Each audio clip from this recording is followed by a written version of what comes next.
Hi folks, I'm asked all the time by people how they can configure Outlook to not only connect to their Exchange server in a corporate environment, but also to a Hotmail or Yahoo account so that they can get their personal email. And it's very simple.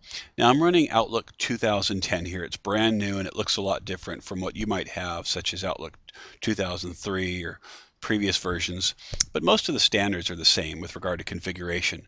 So what we're going to do right off the bat is go to the Tools menu off the top navigation if you're in a previous version. If you're in Outlook 2010, we're going to click on File and then go to Account Settings. If you were in a previous version, you would go to Tools, Account Settings. And then we're going to go to Account Settings again. And this is where we're going to add in that additional account. So we'll click on New. And it's a new email account. We'll click Next. And for this one, we're going to manually configure it. Manually configure server settings or additional server types. Then click Next. We're going to accept that first default internet mail selection and click Next again. And this is where we'll enter our personal information for that account. I'll go ahead and put my name and my email address. And I'm going to copy that to my clipboard because I'm going to use that as my username. This is a IMAP account. You might have a POP or POP3 account, and I'll enter in the server information for the incoming mail server, and that's going to be IMAP dot secure server.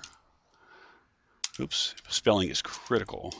secureserver.net, and the SMTP server, that's the server that's going to send mail. That's SMTP out.secureserver.net. Now I use GoDaddy to host my mail, and these are their server settings.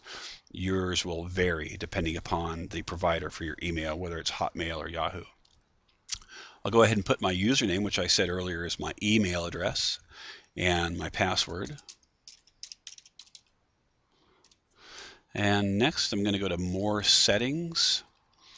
And this is where we got a little bit more configuration for the outgoing server. Uses the same account as the incoming server, so I'm going to check that box and leave that first radio button selected. Then I'm going to go to the Advanced tab, and that IMAP server does use SSL. It does encrypt the messages, so we're going to choose SSL from the drop-down menu, which will change the port to 993.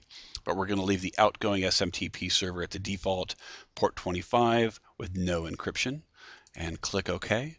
And I'm just going to give a quick scan of my server settings here, make sure they're correct, and then I'm going to click on Test Account Settings, and it's going to go through and see if it can log in. It was successful.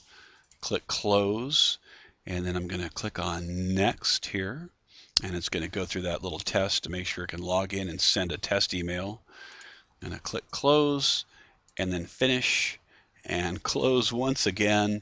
And as you can see over here in the left navigation, my new account is represented. I'm going to click to expand that, and the inbox is populated,